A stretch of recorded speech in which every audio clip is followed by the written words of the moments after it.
Ladies and gentlemen, the story you are about to hear is true. Only the names have been changed to protect the innocent. Dragnet.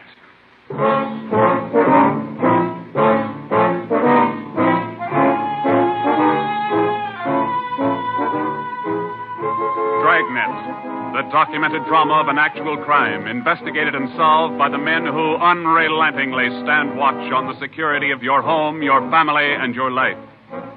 For the next 30 minutes, in cooperation with the Los Angeles Police Department, you will travel step by step on the side of the law through an actual case from official police files.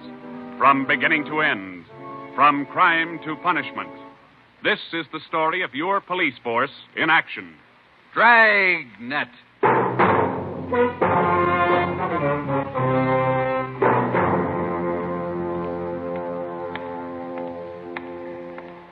It was Tuesday, March 25th. It was cold in Los Angeles. We were working the night watch out of Homicide. Detectives in Los Angeles work in pairs. My partner's Ben Romero. He's a sergeant, so am I. My name's Friday. The boss is Ed Backstrand, chief of detectives. I was on the way back from the record bureau, and it was 13 minutes past 11 when I got to room 42. Homicide. That's a hot shot. Somebody grab it. I got it, Ed. At 1245 East O'Henny Street, 1, 2, 4, 5. two officers shot. At 1245 East O'Henny Street, two officers shot. What have you got, Friday? Read it. 2 officers shot. Where's Romero? Right here, Skipper. Okay, you've got one to roll on. Get going.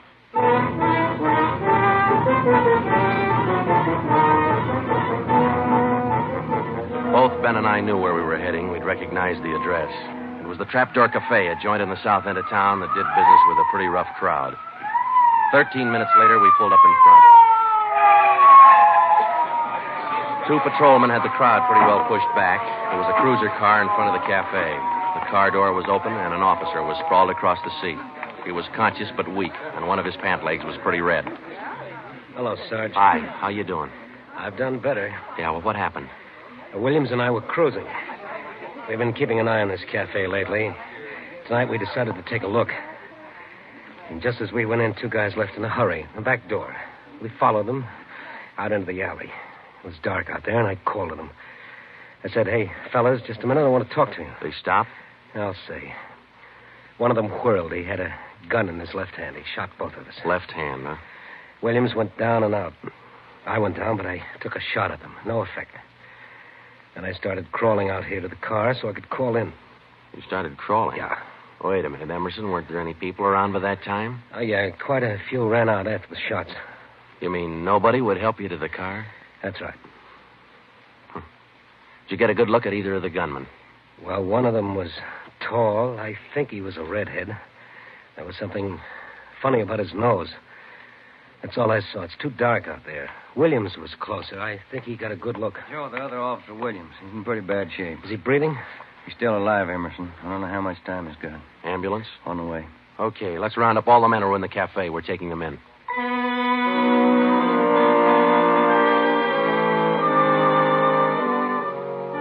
We took all the men back to the city hall. There were 23 in the Trapdoor Cafe at the time of the shooting.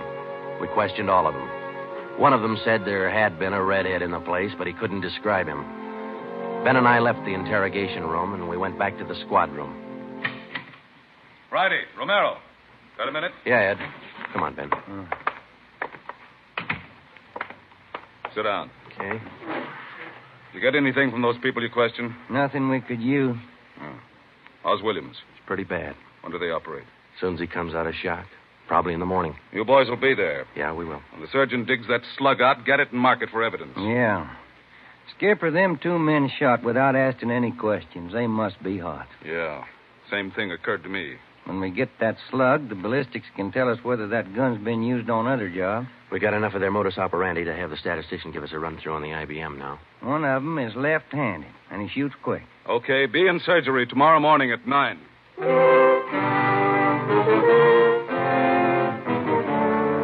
Neither Ben or I said much on the way home, but we were both thinking the same thing. I knew the chief was thinking it, too. Here were two men who'd shot a couple of police officers without asking any questions. Now, I suppose you've heard a lot of stories about what the force thinks of cop killers. Sure, we don't like to lose our friends and partners any better than anybody else would. Why not figure it this way? If these two guys would gun a couple of armed police officers, do you think they'd hesitate to shoot you, the unarmed citizen?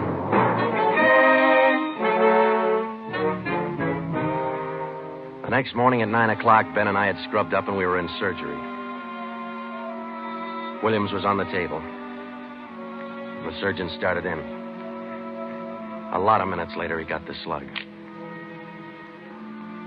As for Williams, they took out 7 feet of his intestine and said he might pull through.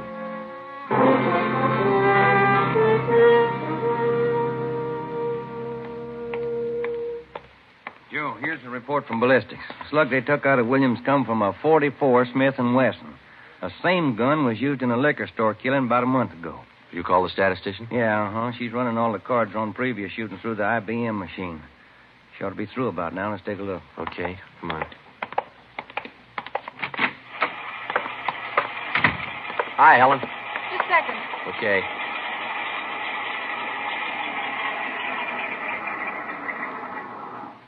Well, that's it for you. These cards will give you all the shootings pulled by 2 men on foot who shot quick, one of them left-handed. Right. They're all yours. You sure can tell a lot from just a bunch of little holes in these cards, can't you? I can't, but this IBM machine can. It never ceases to amaze me. Okay, shall we check the cards, huh? Yeah, sure.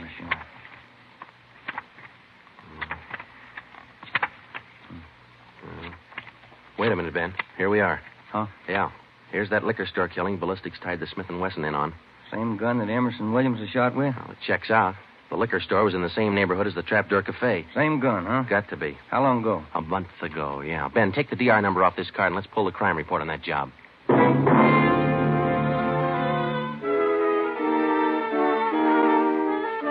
We pulled the crime report out of the files. It said that there was only one witness to that liquor store killing a month ago. That witness was a woman. Miss Forbes, I'm sorry to disturb you like this, but we'd like to ask some questions about that liquor store killing you witnessed a little over a month ago. Well, I told the police everything I knew about it then. Yeah, we know, but maybe you wouldn't mind telling us again, huh? Oh. No, I guess not. I've been trying to forget it, to tell the truth. It was pretty terrible, and I really didn't see so very much because I was awful scared. I understand. But try to describe again just what happened, will you? Well, it was about 10 o'clock at night. I was walking down the street toward home when I realized I was all out of cigarettes. Well, I was right in front of the liquor store then, so I went in. The clerk was behind the counter, and there were 2 men standing there arguing. What's the idea of changing your mind? I thought we was going to get bourbon. No, let's get the wine. I want bourbon. Costs too much. Wine's good enough. The rest of them want bourbon, too. We better talk to them. Well, okay. We'll be back when we make up our mind, mister. 2 men walked out of the store, and the clerk smiled at me and shrugged his shoulders. I bought a pack of cigarettes and turned to leave. But just then the 2 men came back in again, and each of them had a gun in his hand. This is a stick-up, mister. The clerk just sort of crumpled to the floor. I couldn't believe my eyes, but that's just how it happened. The men said this is a stick-up, and then they shot him right away. Get over against the wall, lady, or you'll get the same. One of them punched the no sale on the cash register. I was shaking so I almost caved in. He scooped the money out of the drawer and stuffed it into his pocket. And then the other one went over to where the liquor clerk was lying face down. He knelt down beside the clerk, and he put his gun against the clerk's spine.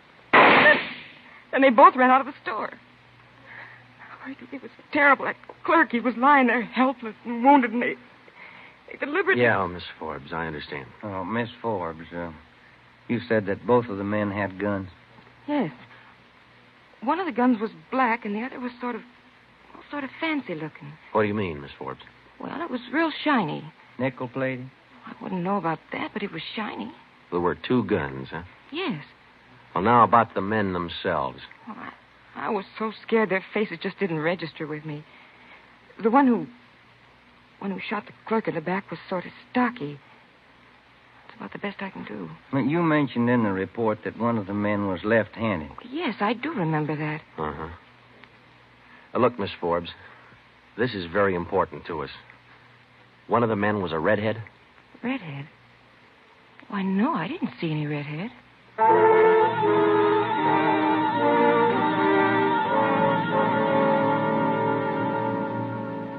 Skipper, me and Joe's run right smack into a stone wall on this thing. What's the complication? Well, there's more than one, Ed. In the first place, we know that the .44 Smith & Wesson was used in both shootings, but the descriptions of the men involved don't check. Police officer Emerson said he thought the man that shot him and Williams outside the Trapdoor Cafe was a tall, left-handed redhead. Said there's something funny about his nose. You think Williams got a better look at him? Well, probably did, but Williams isn't strong enough to talk yet. And a girl that witnessed the liquor store killing a month ago said that one of those men was left-handed. But she said neither of them was a redhead. And on top of all that, now we've got 2 guns to worry about. The girl mentioned 2 guns, so we checked the autopsy report on that liquor clerk. And, Ed, the bullet that actually killed him came from a .32-20, not a .44 Smith & Wesson. That fact didn't get any publicity at the time, did it? No, it didn't. Okay. We won't give it any publicity now either. With a lowdown, it's just the .44 Smith & Wesson we're after. Because if whoever owns the .32-20 finds out it's hot, we'll never get it. Anything else? Well, we sent teletypes to all outlying stations in neighboring cities. Told them that if they get any red-headed suspects, no matter what charge they got them on, to hold them for questioning. Yeah. Now, how about this .32-20, the actual murder weapon? Any leads on it? We've got one, Ed. We've been checking the records, and we discovered that 4 hours after the liquor store killing, a taxi driver in the neighborhood was shot and robbed. Slug was pretty well matched, but there was enough to tell it was from a .32-20. So we're going over to question the taxi driver now. Good. Well, I think you boys are on the right trail. So far, what we've got is mostly unrelated facts, but sooner or later, those facts have all got to tie in at some point along the line. Find that point.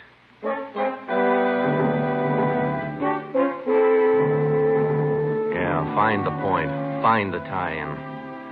Well, Ben and I went over to see the taxi driver, a guy who was living on borrowed time. Yeah, it was about 2 o'clock in the morning when it happened. I got a call to pick up a fare near 105th and Avalon, you know. Yeah. Mm-hmm. Well, I got there. Somebody came over, pulled open my cab door, and said, "This is a stick-up." Then blew it. You let me have it. Just like that, huh? Yeah, just like that. Same deal as others, Joe. Itchy trigger finger. Yeah. Did you get any kind of a look at the fella? Look, no, it's too dark. Uh-huh. Hey, according to the report, you got shot in the chest. Yeah, that's right. Oh, you're maybe wondering how come I'm still alive, huh? I'll tell you, pal, it's like something you'd see in a bad movie, you know? I'm carrying a few silver dollars with me, 9 of them to be exact. So I decided to stick them in my breast pocket. Well, mister, that just saved my life. The slug hit them silver dollars. It's one for the book, huh? Yeah, you said it. Well, thanks very much. Say, incidentally, we had a little trouble finding you today. You weren't at the stand you operated out of last month. Well, look, I'm not only not at my usual stand, I'm not driving a hack no more. Oh? Look, after what happened, are you kidding? No, I don't want to push my luck any further than it's been pushed. Yeah, I figure I had it, you know?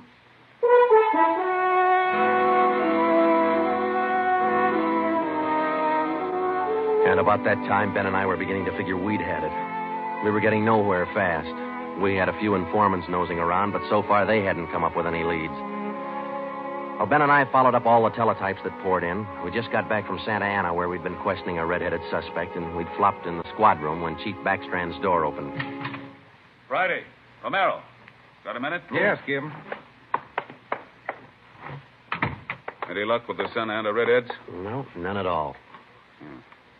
I guess you haven't heard the latest. We just now got back in town, Skipper. Early this morning, another cab driver got shot. What? Yeah.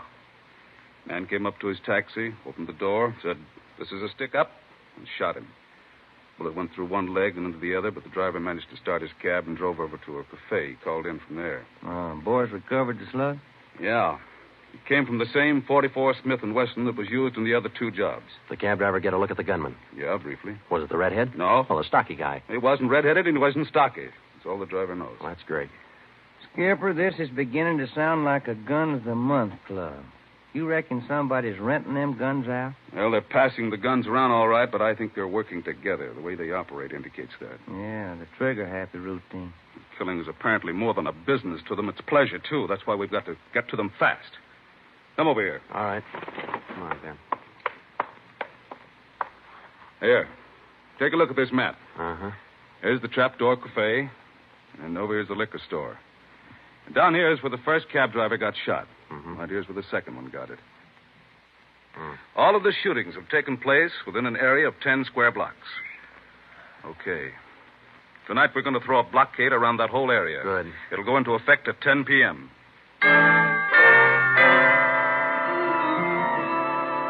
At 9:45 p.m., cars and officers started drifting into the area by twos and threes. And at 10, when Backstrand, Ben, and I arrived, the whole area was sewed up tighter than a tick. It is now code 3.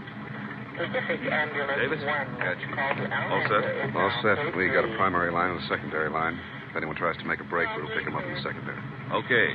Friday and Romero here will cruise around the area with me. Go to work, men.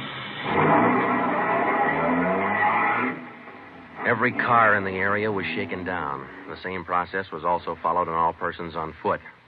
The blockade went on all night. By the end of that time, we'd brought in 217 suspects. 26 of them were redheads. What's your name? Henry Wagner. Where do you work?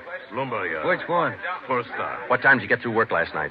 About 6, I guess. What'd you do then? Had some dinner. Where? Harry's Grill. And what? Shot a little pool. Look, I tell you, I ain't done nothing. Now, let's go back to the day before yesterday. Did you work at... And that's the way it went all day long. We shot question after question at them, working them gradually back to the days on which the shootings had taken place. When it was all over, we got 6 men wanted in other cities on various charges. We got quite an assortment of guns and knives. But as far as the shootings were concerned, we got nothing. Well, I guess that's the last of them. Oh, I was running out of questions there at the end. You two boys better go on home and get some sleep. Well, I was kind of figuring on checking back over the reports to see if we might have overlooked something. I said go on home. You two boys have been at it for 32 hours straight. Look at you. You're both so groggy you can hardly stand up. You need sleep. It's 4 p.m. now. Don't come back until 10 p.m.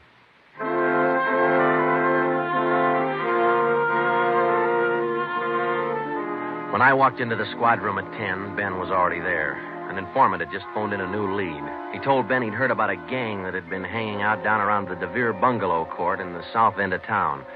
We knew that the DeVere was close to the Trapdoor Cafe, so we went over to talk to the manager.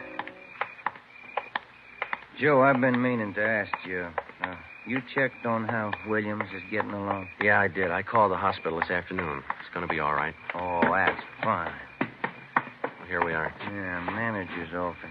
Still got a light on.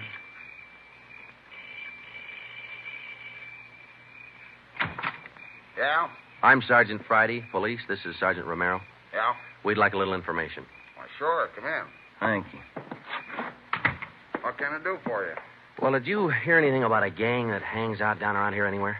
Gang? Why, no. How about your tenants here? Any of them ever been in trouble, to your knowledge? No. This ain't exactly the best neighborhood in town, but we try to keep things under control. Once in a while, one of them will get out of line, but when that happens, we heave them out of here. You heaved anybody out lately? Yeah, I did. Fellow and his wife a few weeks ago. They had a fight in one of the bungalows. She took a shot at him, but she missed. Party by the name of Stuba, Carl Stuba. What did this Stuba look like? Oh, sort of tall, skinny. Was he a redhead? No.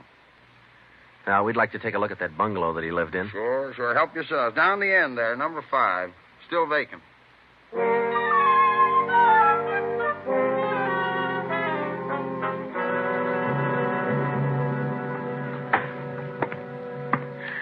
Well, I guess that does it. Stuba didn't leave a thing behind. Matter of fact, we don't have anything to prove that this Stuba's tied in at all. We're only working on a hunch. Hey, Joe, look. Where? Up on the wall there, just by the window. Oh, yeah. Yeah, that plaster there, it's newer than the rest. You got a knife? I sure have, boy, and I'm carving. That manager'd be awful unhappy with me if he was here. Yeah, he would. Yeah, it might. Hey, Joe, here it is. A slug. They plastered right over it. Okay, dig it out, and let's hope it matches. It matched. The slug from the wall came from the same .44 Smith & Wesson that had been used in the other shootings. So now we had a name to work on, Carl Stuba. But he'd done a good job of dropping out of sight. Well, the next day, Ben thought he had another lead. I've just been talking to another informant, Joe. He says he heard that there's a fella down in that neighborhood been trying to sell a gun lately. What kind of a gun? Nickel-plated with steer horn handles. Nickel-plated? Well, maybe that's our .44 Smith & Wesson. Maybe. Did the informant know who this man was? Said the feller's name was Alonzo. Yeah. Alonzo who? Just Alonzo. That's all he knew.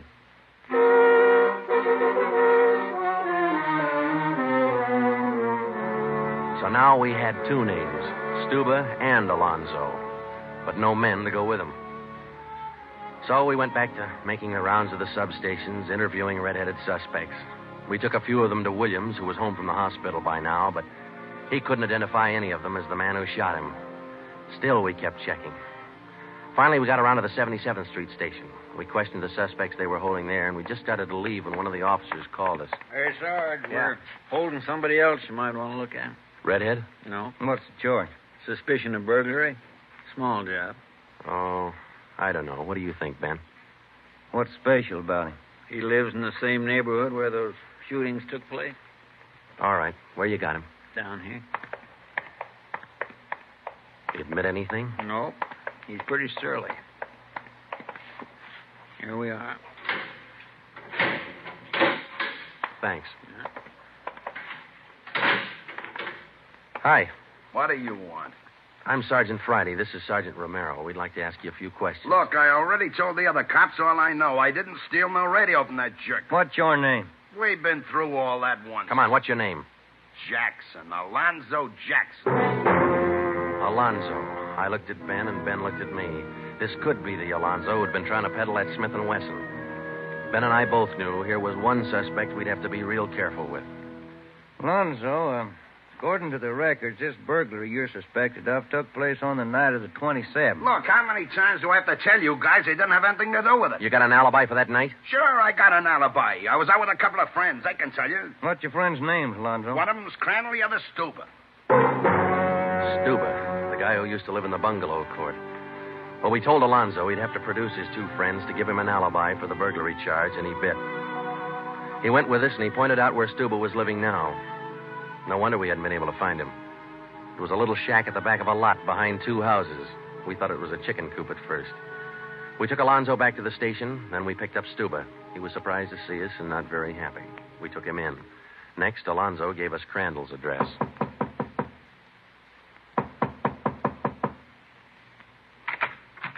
Yeah? Mr. Crandall in? No. Will he be back soon? I don't know. Who are you? Sergeant Friday, Sergeant Romero, police. What do you want with him? Oh, nothing important, lady. We just wanted him as a witness. Oh. Well, I don't know just when he'll be back. Probably an hour or two. Okay, thanks.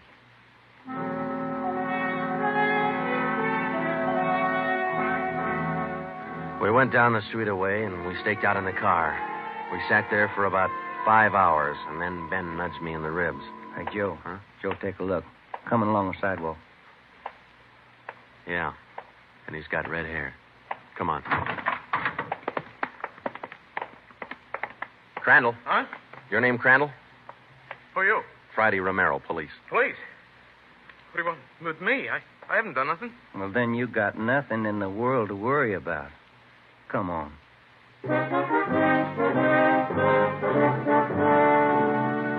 We questioned Crandall for an hour, but he wouldn't give an inch. Denied everything. Then we put him in a car, and we drove over to Officer Williams' house. I left Ben in the living room with Crandall while I went in Williams' bedroom. Hello, Sarge. Hi, Williams. How you doing? A little better, I think. That's fine. Look, we've got another redhead outside. Bring him in. Okay. All right, Crandall, come on in here. Who's in there? Why'd you bring me over here? Come on in here.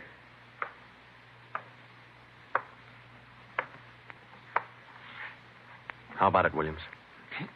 That's the guy. No, I'm That's not. the guy that shot me. Well, Crandall? No. Yeah. It was an accident. I didn't mean to shoot him. It was an accident. Once Crandall got started, he talked his head off. He also admitted being in on the liquor store killing, but insisted he was only the lookout. We took him back to the station and got his whole story down on a tape recorder. Yeah, he was left-handed. Then we went back to Alonzo, who didn't know we had Crandall's confession. We met the chief in the hall outside the room where they were holding Alonzo. About ready to tie the knot? Oh, hope so, Chief. But Alonzo hasn't given any yet. And we still haven't found those guns. We've got one of them. Which one? The Smith & Wesson. Stuba popped about that one 10 minutes ago. Said he left it with his girl. A couple of the boys are on their way over to get it now. That's good, Ed. That leaves just the 32-20. You haven't mentioned the 32-20 to Alonzo, have you? No. He still thinks we're after that Smith & Wesson, and that's the way we're going to play it right now. Go ahead. Look, how much longer are you guys going to hold me here? Didn't you check with those friends of mine? Alonzo, we got a tip that you've been trying to sell a gun lately. A gun? Yeah, 44 Smith & Wesson. Oh. No, it's not true. That Smith & Wesson's been used in a couple of robbery jobs this month, and we think it's your gun. That's a lie. Any proof of that? Why, yeah. Sure, I got proof of that. I used to have a gun, but it wasn't a Smith & Wesson. Look, if I tell you where it is, that ought to convince you, shouldn't it? It'll help things. Okay. I sold it to a neighbor of mine. He gave me $7. I'll give you his address. You sure it's not a Smith & Wesson? Sure, I'm sure. It's a 3220. Yeah, it worked. We went to the neighbor's address, and he admitted having bought the 3220, but said he lent it to a friend who'd never returned it. The friend had hocked the gun to a barber. The barber gave him $15 and a haircut for it. We finally got it from the barber, and we came back to the station. I'm all set, Joe. I'll be in the next room. Just give me the nod. Okay. Hello, Alonzo. Hey, you got the gun. Yeah, we got the gun. Well, now maybe you'll believe I'm on the level. Okay if I go now? I guess we won't be able to hold you here much longer. You can say that again, brother. You could have saved a lot of time if you'd have listened to what I've been trying to tell you all along. I guess you're right, Alonzo. Sure, I'm right. You know, you guys would be a lot better off you believe guys like me the first time we tell you something. But on the liquor Instead store of job, running- I was only a lookout. I was outside. Huh? It was the other two who pulled that one. Stuba and Alonzo. Alonzo killed the clerk. Hold it, Alonzo. Dirty, All right, Alonzo, that's enough. Now, come on, how about it? Now, what's the use? All right. That's like he said. Okay, Ben, bring the recorder in here. Alonzo's ready to make a record now.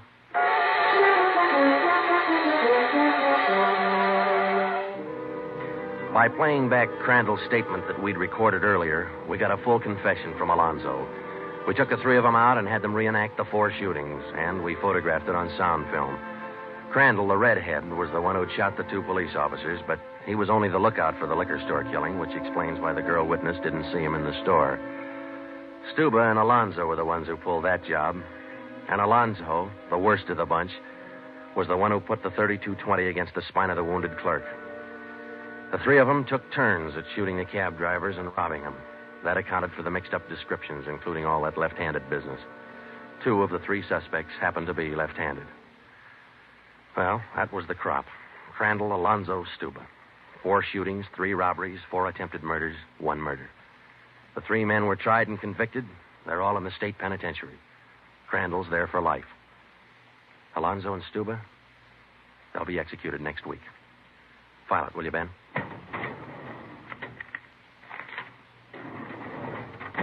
Case closed. Dragnet.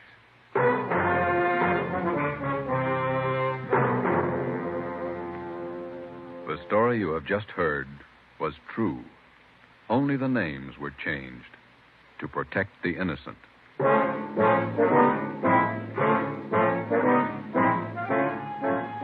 You have just heard the second in a new series of authentic cases from official files. Technical advice for Dragnet comes from the office of C.B. Horrell, Chief of Police, Los Angeles Police Department.